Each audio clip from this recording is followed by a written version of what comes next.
And go.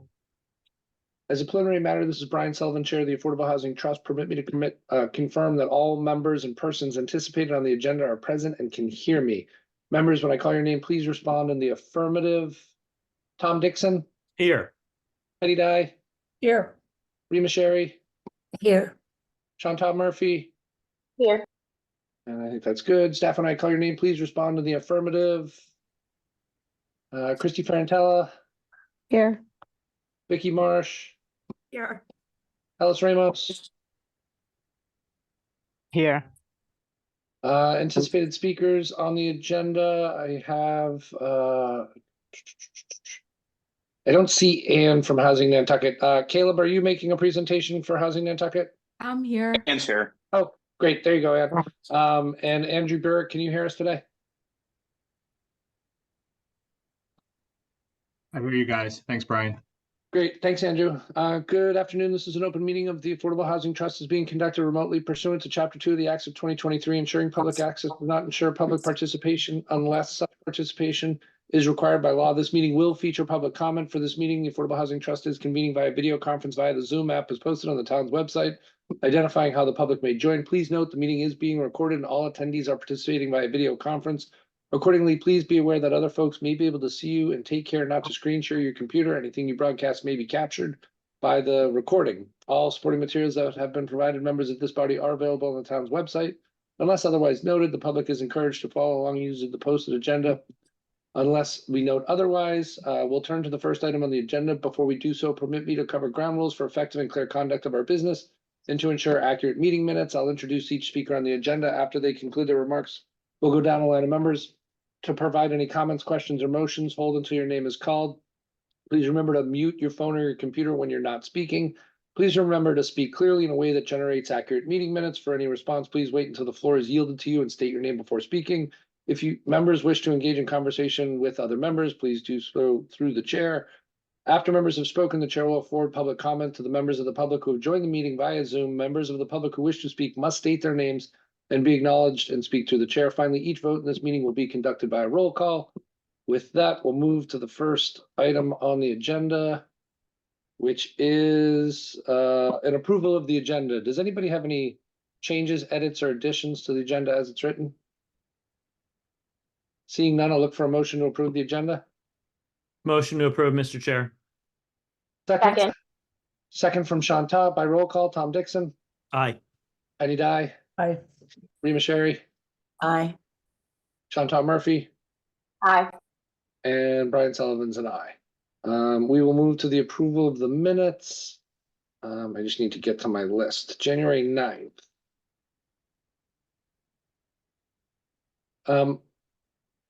Ellis, can you help me with who was at the January 9th? Sure. Thank On you. January 9th, everybody but Tom Dixon was in the meeting, so I don't think we have a quorum to vote for it. Do we? We do. We do.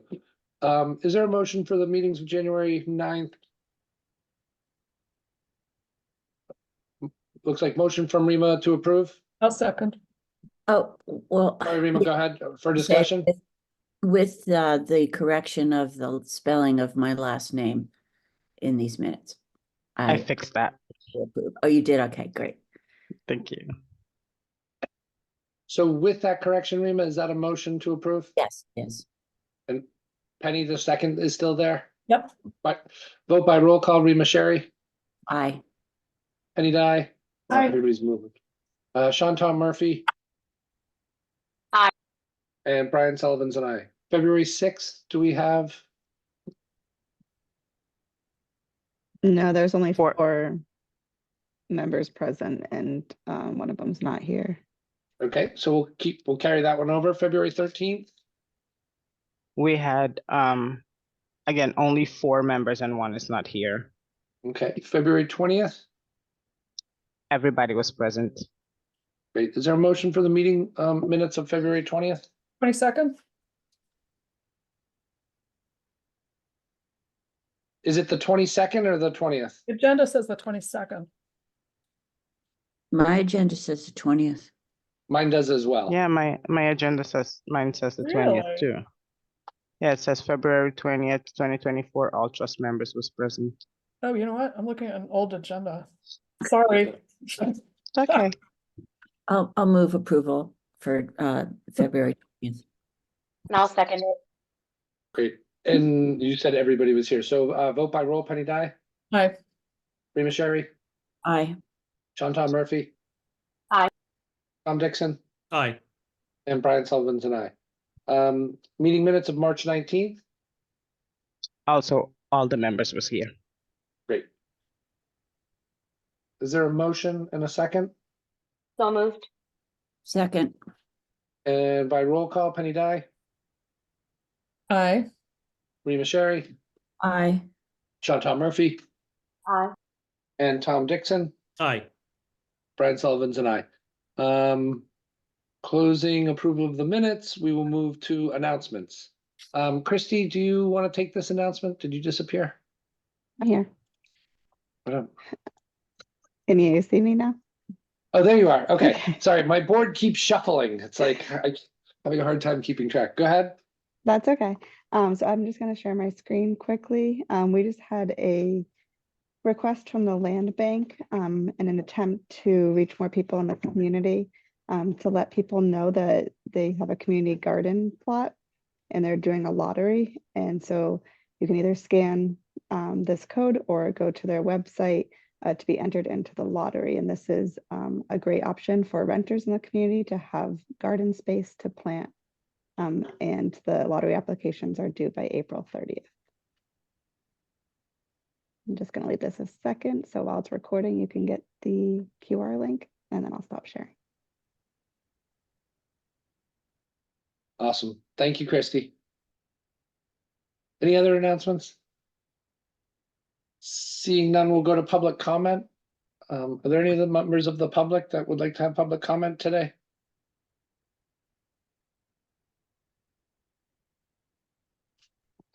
Christy, as a member of the public, do you have a public comment? As a member of the public and as the housing director, I just wanted to take a moment to thank the nearly 40 residents from Nantucket that went to Boston last week on April 11th. We went up to the State House and we took 2 classes of the 8th grade Civics League, and we went to advocate for housing and the passage of the Affordable Homes Act. And it was really powerful for our legislators to hear from the community and especially from our students. So I just wanted to publicly thank everybody for attending.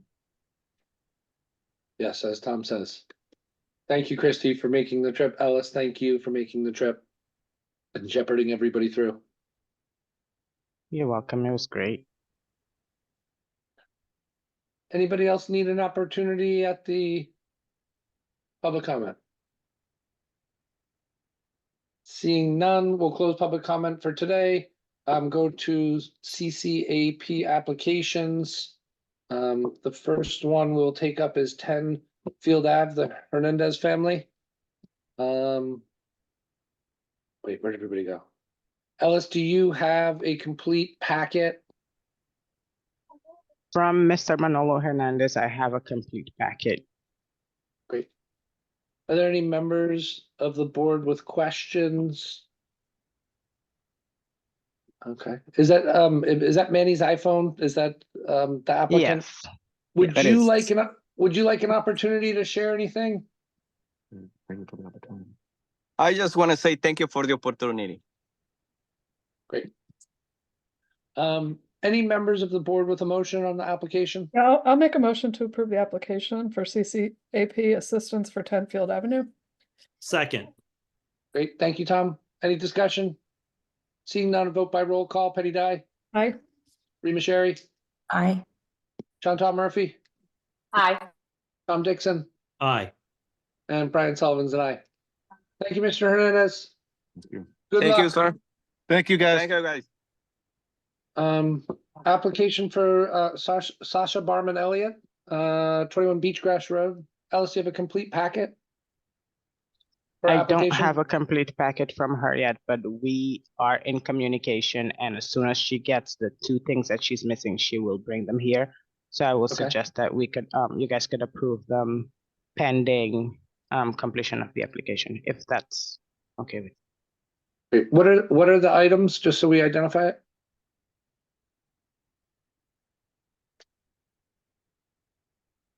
Give me a second, let me get her. Okay.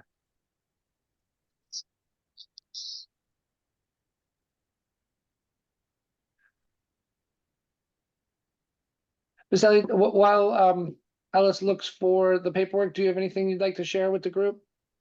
Yes, we are missing the purchase and sale agreement, and we're also missing the commitment letter from the bank, which I spoke to them this morning with my attorney, and they're working on that, so I should get that within a couple of days. She said it for me. Perfect. Perfect. So with that understanding, are there any questions from members of the board? Seeing none, any motion? I'll Go ahead, make it. Rima.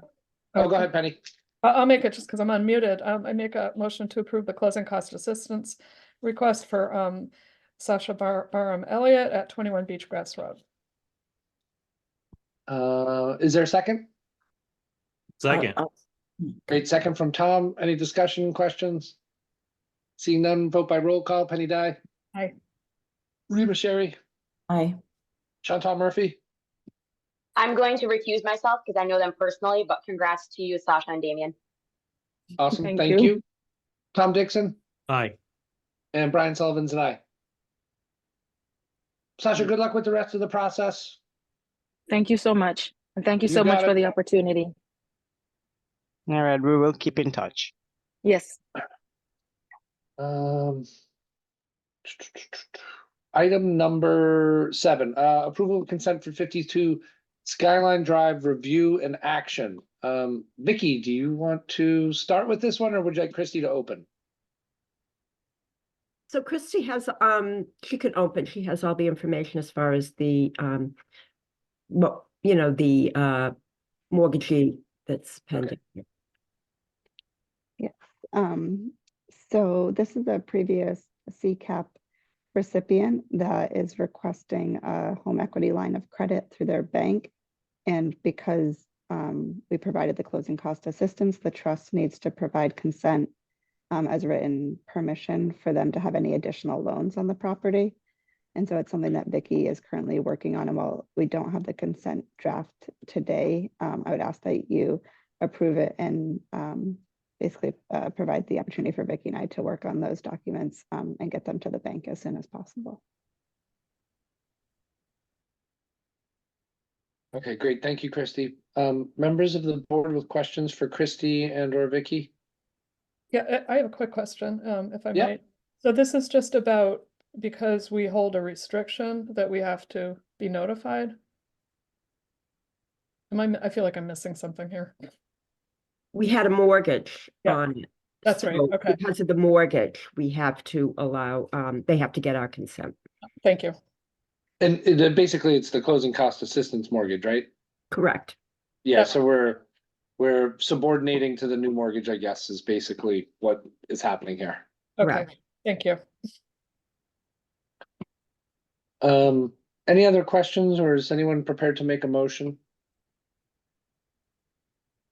I think we're looking for a motion to approve subject to town council's final edits for consent and then authorization of signature.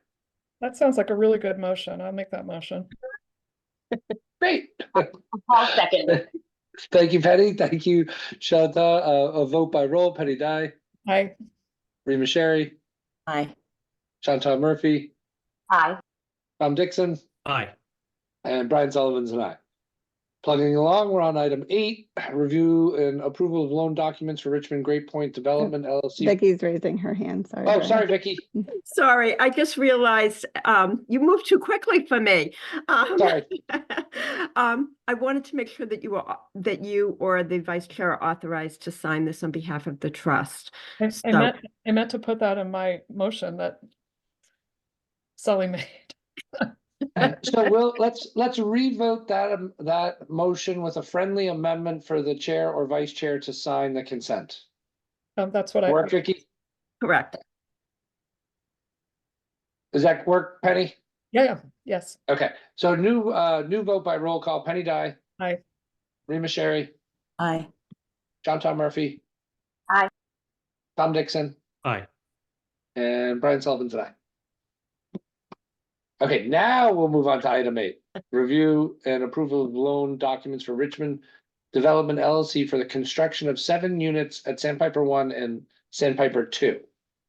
Christy, do you want to open and then we'll come to Vicky on the docs? Yes.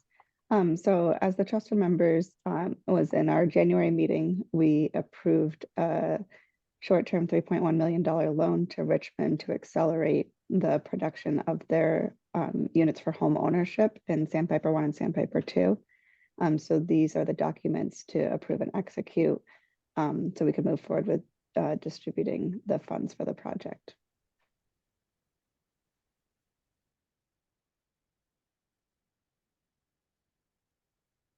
I muted myself according to the rules. Penny?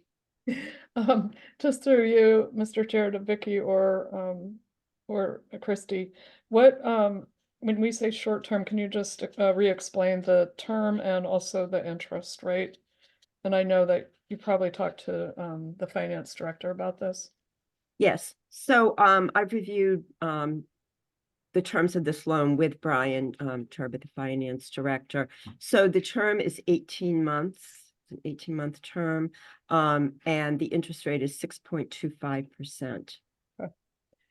And they are conditioned to complete the construction by 12/31/24. And these, a follow-up question, if I might, that these units will count towards our shy list or not? Hi, Christy? Yes, 6 out of the 7 are at the 80%, which will count on our shy. The 7th unit is 175% workforce housing unit.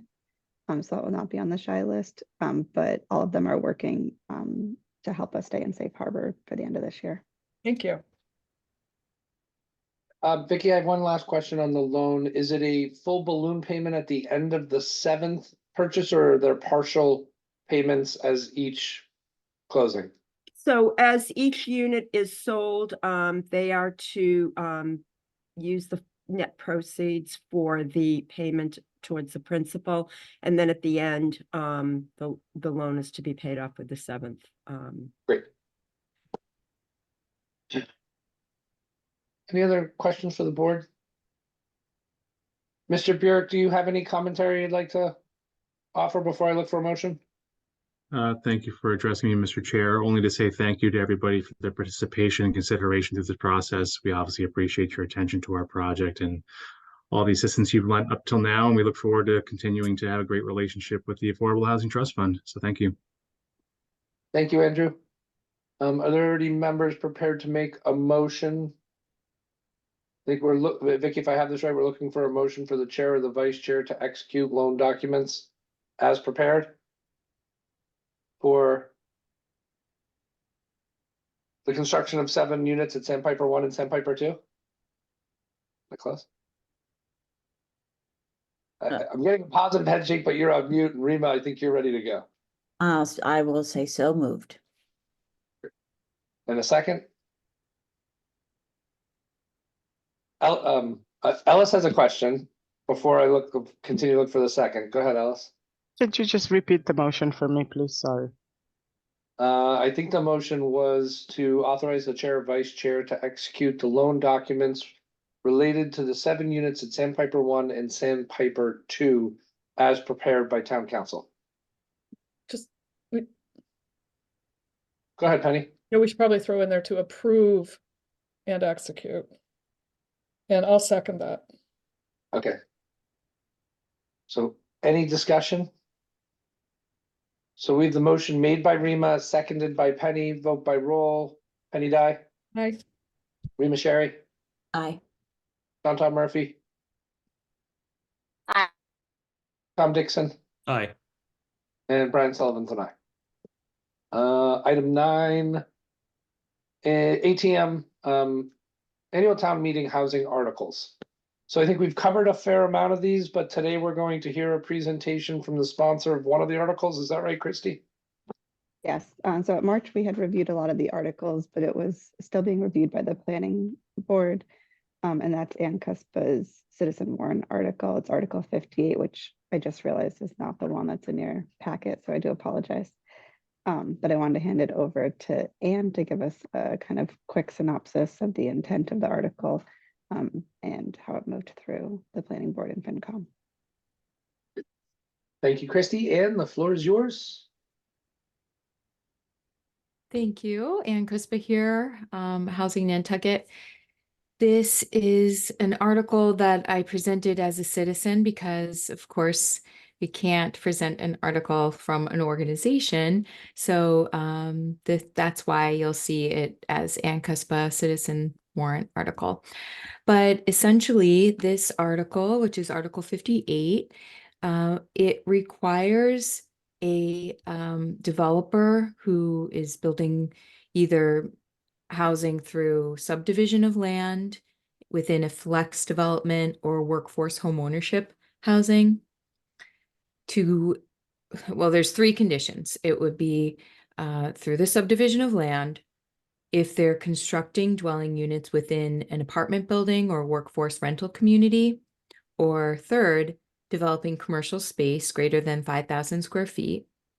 So what inclusionary zoning is doing, what this article does, is that when there's 5 or more of that type of housing created, then one of them will be earmarked and set aside for households earning up to 240% of AMI. And that's, if it's a rental, then the maximum rent would be affordable for that household. And the way you calculate that is by taking 30% of a household who earns 240 AMI and dividing that by 12. So that's their affordable housing cost. Or if it's a homeownership unit, then doing the calculation like the Executive Office of Housing and Livable Communities uses for affordable housing homeownership prices. So it takes in the current interest rate and taxes and homeowners insurance and other things.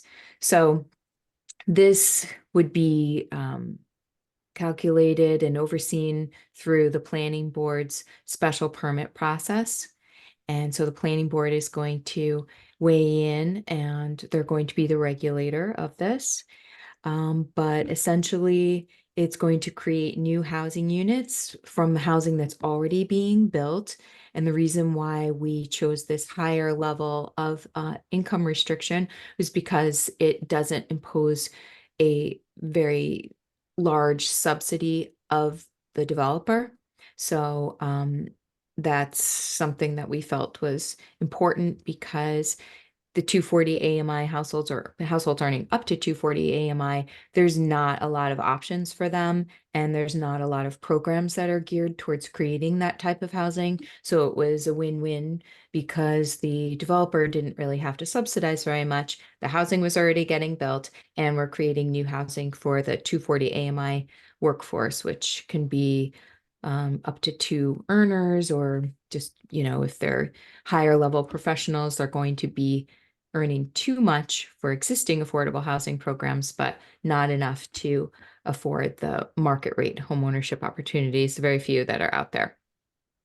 Through the planning board and FinCom process, there was an exemption that was introduced for the municipality, nonprofits, and also any development that proves to the planning board that there's a community housing benefit in compliance with the master plan or the housing production plan.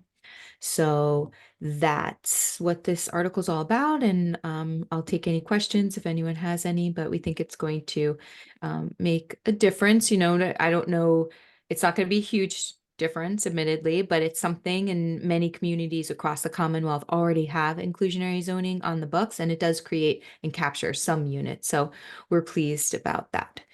So. Great. Thank you, Ann. First question, Penny. Yeah, through you, Mr. Chair, to Ann. It's funny you call you Mr. Chair.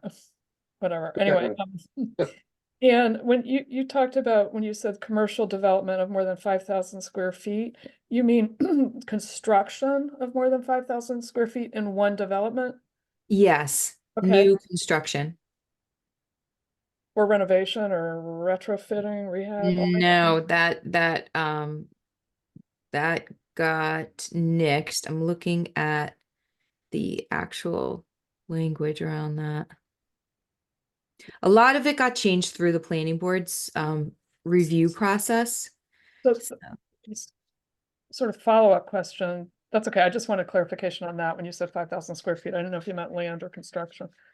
And then what ultimately ended up happening, I should know this and I don't, but with the planning board and finance committee recommendations? It received a positive motion. So they amended some of the language that we had.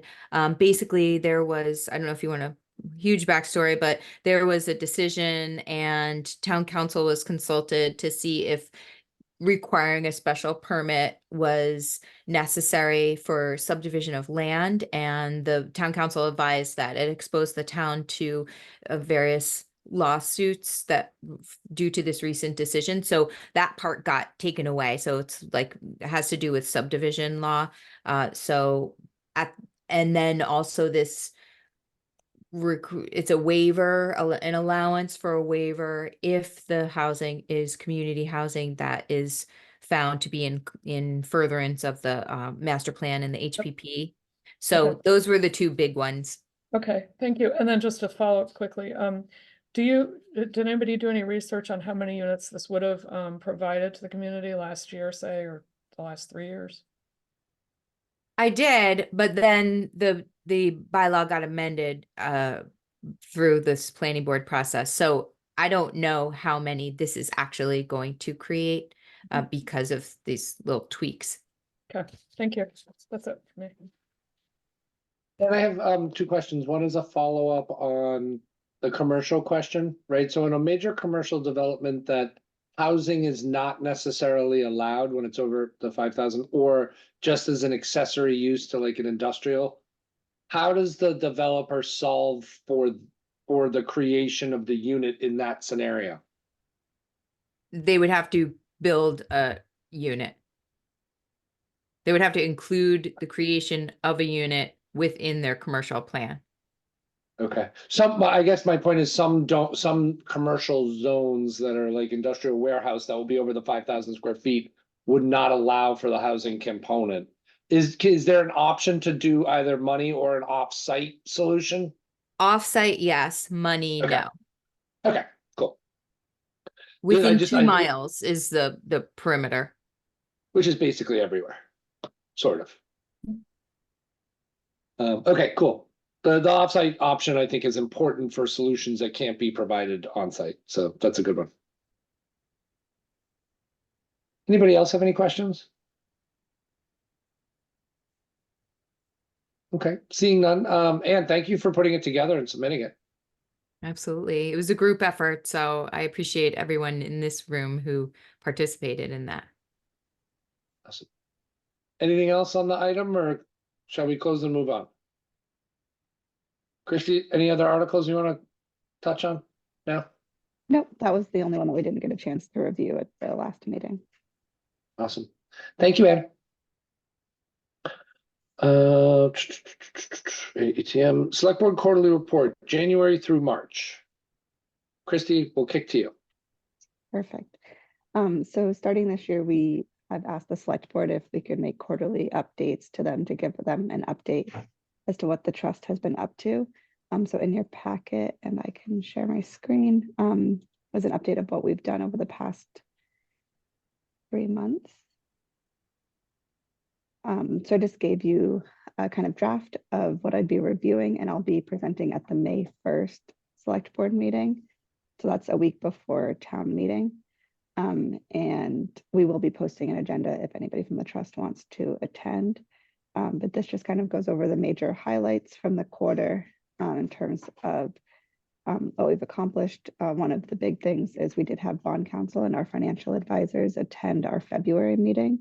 And they really helped us sort through kind of how we can move forward with financial transactions to increase affordable housing. And with that, we approved 2 financial assistance programs. One was the $4 million grant to Habitat for Humanity. for their development on Waite Drive, and the second was the Richmond short-term loan that we just discussed a few items ago. And then I'll be reviewing that. We did have to reject the bid for 135 and 137 Orange Street, but we're working with procurement to reissue RFPs. So I just kind of laid out what I was planning on submitting and didn't know if the trust members had any other items to add to the presentation or any requests for the select board. Penny? Yep, I just have a suggestion, which is under construction and land acquisition. I think we should, I'd like to hear what people think about whether we should annotate that these will count towards the shy list or not, the ones that will. See a thumbs up from Rima, affirmative head shaking all around. Excellent, I will lower my hand. Anyone else for anything to be included? Seeing none? Christy, you good? All right, with that one, we will move on to, that was 10. Item 11, Housing Nantucket request for funding for a house move to 66 Pochuck. Discussion and action. Ann, let's come to you for presentation. All right, thank you. Thanks again. So we are here. It's an exciting time for us because we were offered a dwelling that is amazing, and we're going to be relocating it from its current location at 2 Dukes Road to a property that we already have 2 affordable rentals on at 66 Pochuck Street. So the building is a 1-bedroom, 1-bath cottage, and we have the permits in. The scheduled move date is May 15th, and we'll be able to put a bedroom and a bathroom in the basement to make this a 2-bedroom, 2-bath cottage. The plan is to make it an affordable rental. I think it's in your packet. I hope it was in your packet, though I didn't actually look. Okay, good. So you see what we provided to you already about the building's footprint, and we already put in an alternative design septic system there to accommodate that. But I guess you might have noticed I didn't really commit to an income bracket that we were targeting here, because I didn't really know what, I know your funding is tied to what, if it's an 80% AMI or 100% AMI or a 150 or a 200.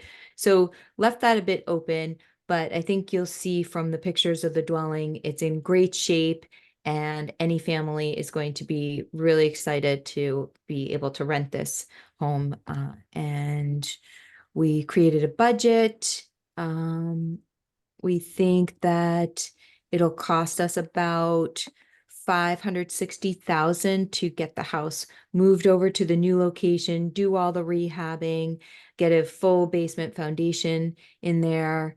And so we asked for $450,000 from the trust. So we're going to be doing our own fundraising efforts for an additional, about $110,000. And so I wanted to see how you felt about that. The trust has always been very generous supporting our affordable rental program, and house recycling is a very popular program because we save the dwelling from the landfill, and a family gets a great place to live. So that's it. Great, thank you, Ann. Penny? I feel like I'm being a hog of the talking today, but Ann, how are we allowed to fit 3 dwelling units on one lot? Through the tertiary unit Okay, provision thanks. of the bylaw. Yeah. Yep. Thank you. Mm-hmm. Rima? You're on mute, Rima.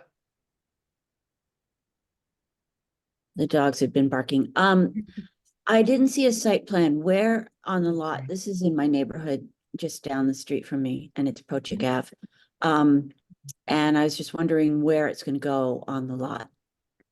In the rear of the lot, and I can bring up a site plan cool. if that helps. But yeah, so if you're familiar with the Yeah, I know, property, I know. yep, there's the other really cool thing about this property, the front house, both of the other houses were relocated there in years ago. And at that time, there was only allowed 2 dwellings on the parcel. So, but the property is quite large. I think it's sure. I don't know off the top of my head what the dimensions are. I want to say it's 2 acres or right a little shy of 2 acres. So it's a huge property. 1.1 acres. 1.1, sorry. Okay. So it's a big property. And so the whole rear is woods. So we're able to clear out a little area back there and put this dwelling back there. There's solar panels on the front building that are generating more electricity than the house where the solar panels are located is using. So we would like to do some net metering. That's the plan, is to make the unit electric and fully electric, and then we'll be able to offset the usage with the solar that's on the front property. That's great. I'm excited. Too bad we won't be able to see it from the road. 'Cause it's- Yeah, no, thank you.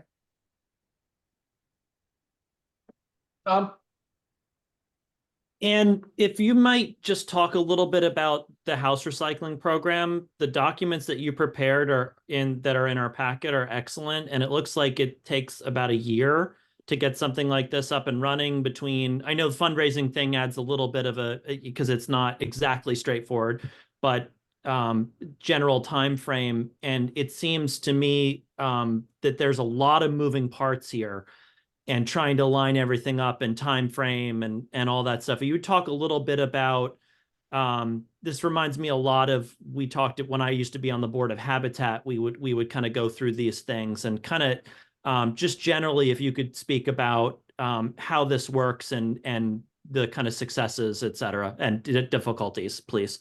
Sure. Well, it is a lot of moving parts, and the stars really need to align because we are offered way more dwellings than we're able to utilize. And that's mostly the constraint comes from land because we don't have a lot of land. And so we have to say no a lot more than we would like to do. But in this scenario, we were contacted by the real estate broker for the buyer before they even transacted on the property because they knew that they were going to be they wanted to put a whole bunch of different stuff on the property. So we went out there, we checked it out. The footprint of the building is ideal for house moving. That's really the first thing that we look at to make sure we don't need to cut the building to move it over the road. And then we get the house mover out there. So all this is happening like this summer. And then the house mover goes out, says that it can move to our property. We're getting the contractor involved to like our GC, and they're going out to inspect the building and try to figure out if it works for the new site and how we can put a stairway down to the basement and that sort of stuff. Get the architect involved, get them to do the foundation. Then so probably, I don't know, in the work is actually going to begin in about 2 weeks. They'll start clearing the site, get the driveway so that we can move the building out. Then they go in, they remove the decks, they disconnect from all the utilities. Then the house mover goes in. Oh, they have to board up all of the windows and the doors to make sure that the building isn't damaged on the way over. Take off all of the electric lights that are on the outside the building, put it up on with steel beams. They insert steel beams through some pockets in the foundation so that they can use hydraulics and lift the building up, put it onto the flatbed truck, move it over the road. And then once it gets to the new site, then ideally, and hopefully this will all happen, but we'll get the foundation hole would have already been dug. The ICF foundation that's the internal concrete forms that are used. They're like these little Lego blocks that they build the foundation with. They pour concrete in there, and then it's like 2 insulated walls with concrete in the inside. Then the building gets put onto the new foundation. And at that point, we'll be able to put the stairs down to the basement, put a slab floor, frame the walls of the basement. There's some heating and cooling work we need to do. hook up all the utilities, hook it up to the septic. We have to put in a new well. Or sorry, I think actually it taps into the old well. And so it just takes a bit of time, paint it. So it's like 6 months, say, from when it is moved on to the new foundation until when we can move tenants in. Landscape, we have to pave or grade the road. That was a condition of our special permit to grade the road back to the boulevard, I believe is what Pucha cooks up to. And so that's the timeline. Gotcha. If I may, just a quick follow-up. And would you quickly comment on what the myriad of reasons why you may turn down a donation of a house? Well, the big one is that it's too big to move over the road without being cut. Because once you start cutting a building, like for example, the roof would need to get repatched, the walls, if there's any plumbing that you need to slice into or electric work, all of that just astronomically affects the price. The condition of the building also can be a deal breaker. So like we look at the bathroom condition and the kitchen condition. I want something that's just basically going to be able to get lifted over and moved over to the new site. Because even as you can see, it's when you see like, oh, $560 to move a recycled building seems like a lot, but it is the cheapest way to create housing that's already here. And there is still a lot of work that's involved in recycling the dwelling as well. So once you start cutting buildings, then it starts getting really expensive and just not effective use of affordable housing dollars. Got it. Thank you. And I have a handful of questions for you. The basement height on the spreadsheet's listed at 8 foot. With the new heating system that's going into that, is that going to be a ducted system? Like, are you going to get a flat ceiling height? Is it deep enough is my first question. Because once you start creating soffits and such in the one window. Yeah. We're looking at that some more because basically we're going to put in PEX into the floor of the slab. So for radiant heat. And that can be, it's efficient in one hand, but inefficient in another because it would keep the basement dry, which we liked, but it also involves installing propane to the property when otherwise we don't think we need it. So with regards to the heighting, the ducts, we were kind of steering away from ducted. We were moving towards, and we're still working with the contractor on that because it's electric heat right now. And so we were thinking we would stick with the electric heat and then mini splits, try to get a little bit more efficient heat over there. But the 8 feet, yeah, Caleb, I see you if you want to have anything to comment on the ceiling height. You know, we're pushing for all electric, and it hasn't come up as an issue with the architect or the GC, the height of the basement, and it's something that we've been intentional about. You know, when thinking about the comfort of the unit and the foundation that we need and the thickness of the wall with the foundation. So it doesn't seem like a problem from, you know, what we've been seeing. I would have you go back to the architect and just find out what finished floor to finished ceiling distance is going to be, because if you're pouring to an 8 foot sill and then you're infilling floor and then, you know, coming down with your sheetrock and plaster, that space will get thin quickly.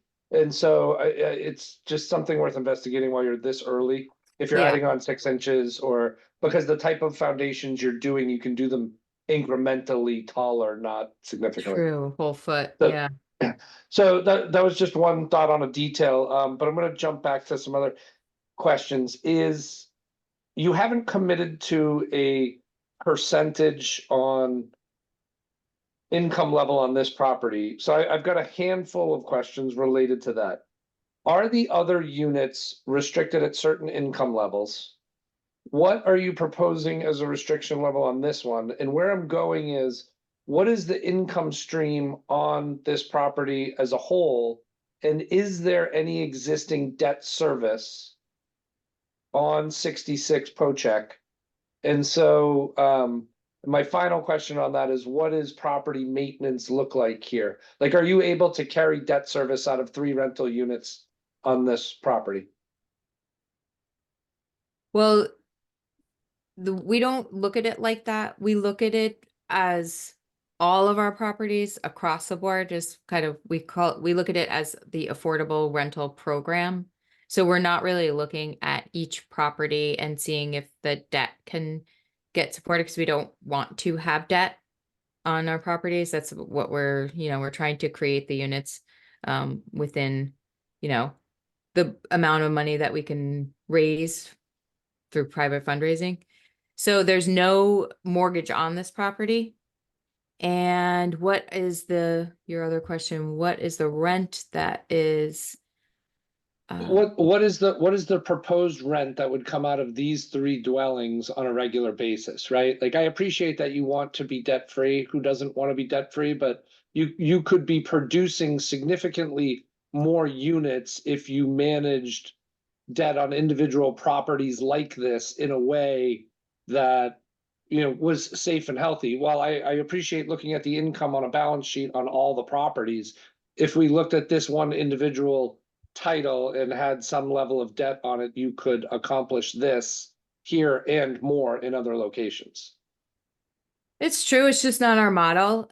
So we don't really go to the private banks to try to create the type of housing, like especially if it's a recycled dwelling like this. In the past, though, we've gone to CPC for this type of ask, and the CPC had funded when the last time we went to them was, I don't know when we shifted over to all the trust. Now we make requests to the trust, but this would ordinarily be something that we would go to CPC for. But when we made this shift to the trust, it makes it easier for us and other housing developers like Habitat, and because if we did go to CPC, we would need to know about this project like 2 years ago because of the timing and everything. So that's why one of the reasons I understand we're all supporting the trust having access to the CPC funding, so that we can come to you when at the time the funding's needed. So this is the level that we think is appropriate for this type of project. And I think we're going to get rent from it, but that's like part of our purpose and our mission is to take the rent to not to pay back the loans, but really we're generating affordable housing here. Okay. Are there any more questions? Rima? You're on mute, Rima. Sorry, barking again. Anne and Christy. First, Anne. So if you had gone to CPC, the unit would be at a level that would qualify for shy addition. And I think that would be great. We would always love another shy unit on our count. And for Christy, do we have an area of funding available for this request? Yes, so if we did CPC, if it was at 100% or less of AMI, then there's CPC funds available. If we're gonna go over 100%, then we would have it from a different article. But there are funds available. Thank you. Vicky?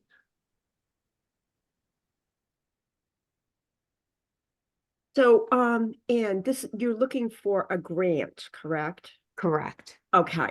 And it's for $450,000. That's our request, yes. Okay, and that's going to cover all your costs for the move.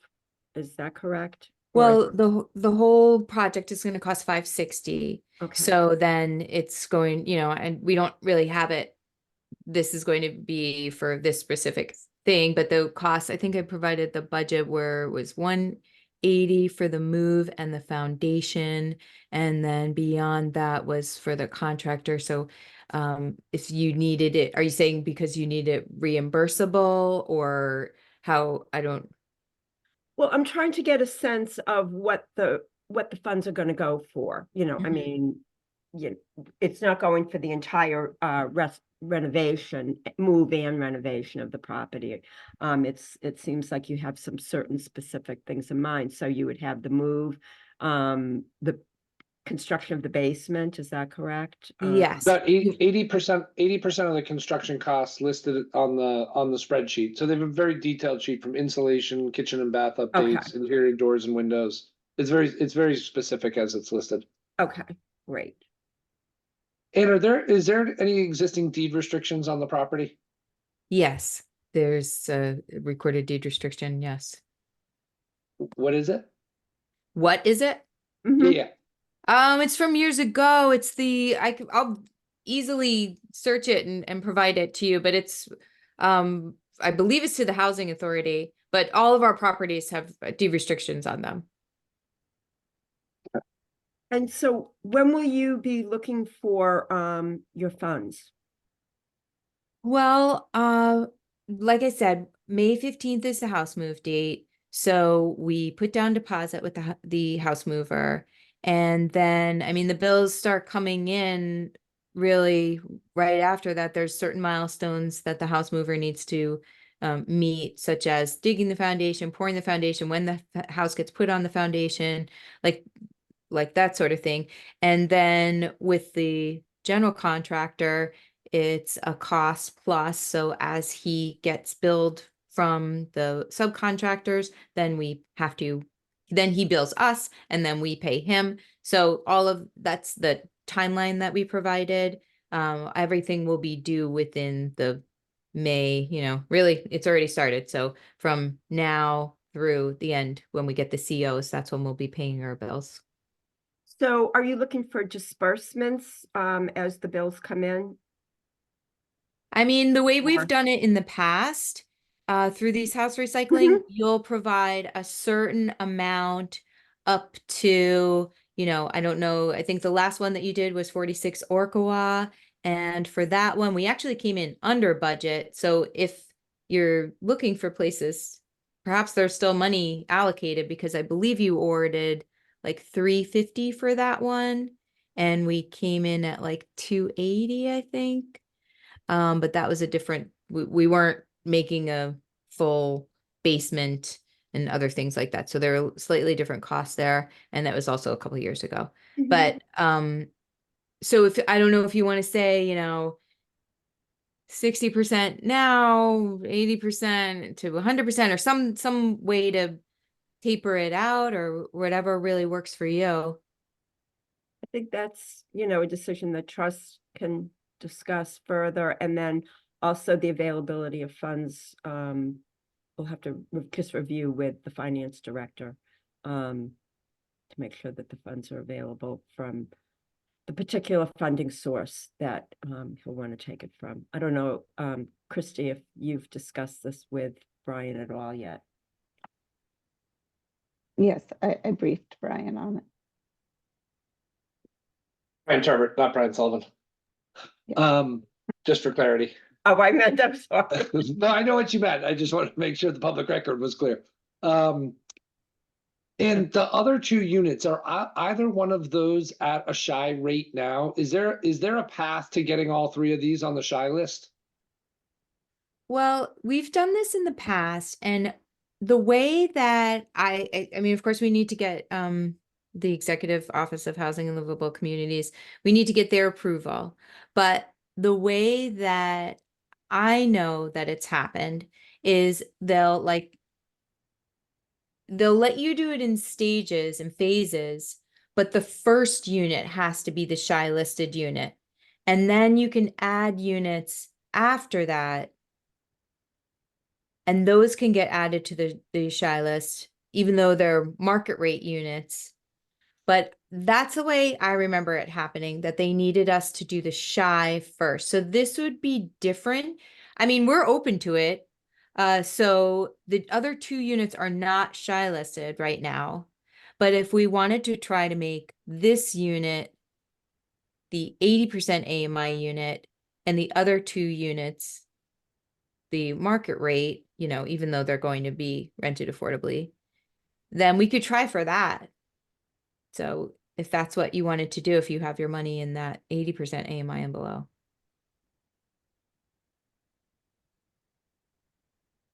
Okay, thank you. Any other questions, comments, thoughts, questions for Christy, questions for Vicky, ideas, motions? Seems like these guys are on a 30-day timeline based on it's a little bit 11th hour on continued discussion. Rima? Yeah, through you, Brian, to Penny, originally they were housing authority properties when they first got moved, or at least one of them. So since they are affordable units, I'm confused why they aren't on the inventory. Are they on the inventory but not the shy list? Is the shy list different from our affordable inventory?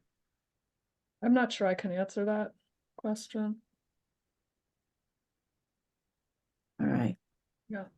I'm just wondering about the original. Yeah, I wonder if Tucker would know. Well, I, I'll tell. I wasn't on the housing authority back originally. Oh, Although okay. it feels like it. Come to Vicky. If I may, so if they're not on the shy list, it may be because they weren't submitted through a program, you know, that needs at the time it would have been DHCD's approval. So they might not have, you know, gone through and gotten approved. You had a regulatory agreement and all of that that would have been necessary. So that's my guess. Well, also, yes, Vicky, that's exactly right. And because it requires a subsidy from the town, at the time then when these other 2 units were created, we were doing things where we were taking out loans to do this ourselves. So that was pre-CPC. So these units, and I can look into it more to get the history of exactly when they were put onto this property and developed. But that's what it would say to me too, that there was no town subsidy involved. So that's why they're not on the subsidized housing inventory. But they do have the housing authority deed restriction on there because we were likely awarded it through an RFP process where the housing authority was the one who was releasing the land and accepting proposals from developers, which we did respond to and then were awarded for moving houses onto it for our affordable rental program. Okay, yeah. Interesting to see the restriction that's actually on the property. It's probably an older restriction is my guess, it sounds like, but it would be interesting to see. That way we, you know, we know how to address perhaps trying to get this to qualify. Or get 3 to qualify. To get 3, right. Penny? Yeah, we can send it to you. Do you want us to send you the restriction? Oh, yeah, that would be great. Yeah.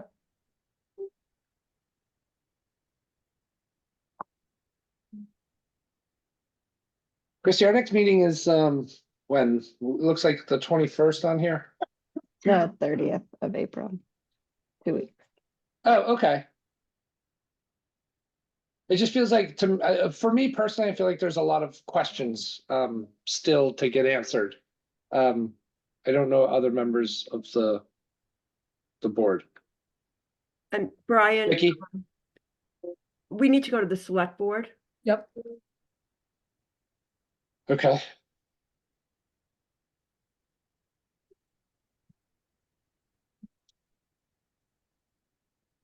Rima? Yeah, I would love to see Vicky and Ann's work out, you know, the possibility of getting 3 on the list through this move. You know, if that can happen, that would, I think, you know, be really, really great for everybody involved. And of course, it would require a lower income level. I think for CPC, would 100 and less be work? 100 and less, but we would need 80 to qualify for the Yeah. CPC. Yeah. Christy, do you know the schedule for the select board as far as us getting on their Yes. agenda? So the next meeting would be May 1st. But I think that would be a little bit too quick of a turnaround if we were to wait till We Tuesday, do the not have a 30th. meeting, excuse me, Christy, we do not have a meeting the following week because of town meeting. Right. So then it would be mid-May. Okay. May 13th. No, 15th would be the next one. Okay. Caleb? Yeah, I just want to make sure that I capture the questions to get back to you all. So we want to know if the basement height is okay. That that we want to figure out what we can do with these. You know, if we can get all 3 units on the lot on the shy list, and then what the exact nature of the deed restriction is on the lot. Were there any other questions that that you wanted? Tom? Yeah, I would just add, unless we clarified it, I missed it, kind of how the reimbursement would work, whether it's a complete payment or whether it's invoiced, or how that's going to work. Repayment to whom, Tom? Well, the total amount, the 450 they're asking for, is it going to be all 450, or is it going to be that they send us a bill for X, Y, right. and Z? Yeah. Okay. Right. Okay, payment schedule. And then my only follow-up would be, is there any consideration of using debt on the property by the board?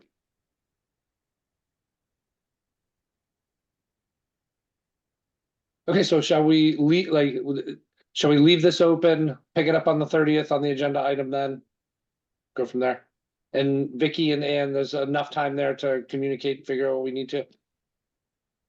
Yes, I think so. I'll take a look at the deed restriction, and then, I'll probably also talk to Christy about getting having discussions with EOHLC, because that's really where we would have to go in order to be able to get these units to qualify on the shy list. So.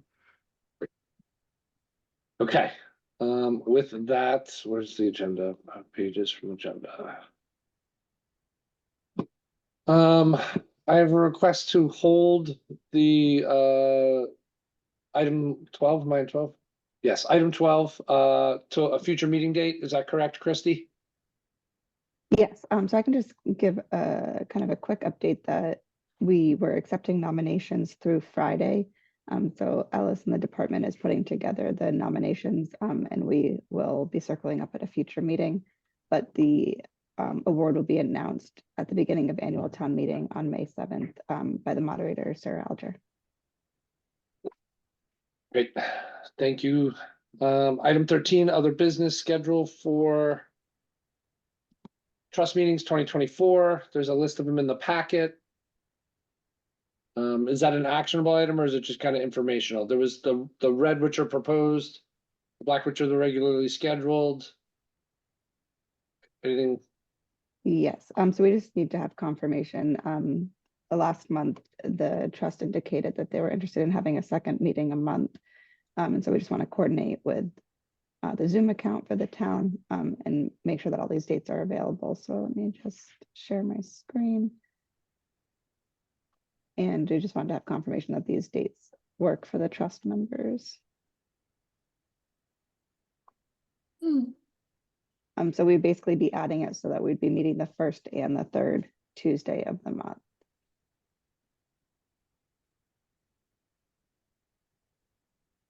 July 2nd seems like a challenging date to me. Yeah. I'm not looking at a calendar, but I would think that would probably be a hard date to meet. Yeah. Okay. Mr. Chair? Yes, Tom. I would just add too, just in case, September 3rd is kind of close to when kids go back to school. That might be a tough one. And November 5th is election day. I think we've had a meeting on certain election days before, and it's been okay, but I just wanted to flag that. I think that's worth, noting. Penny?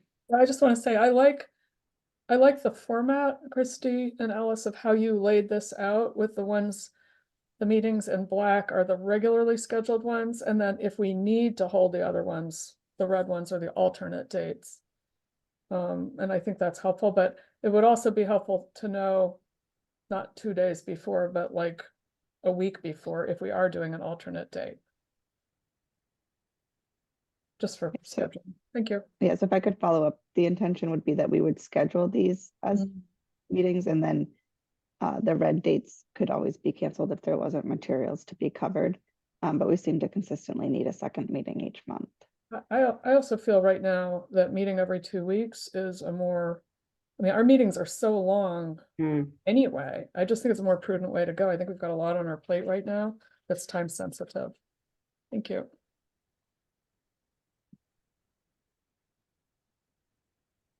Okay, so with that, we'll take that commentary. The next meeting is April 30th at 12:30.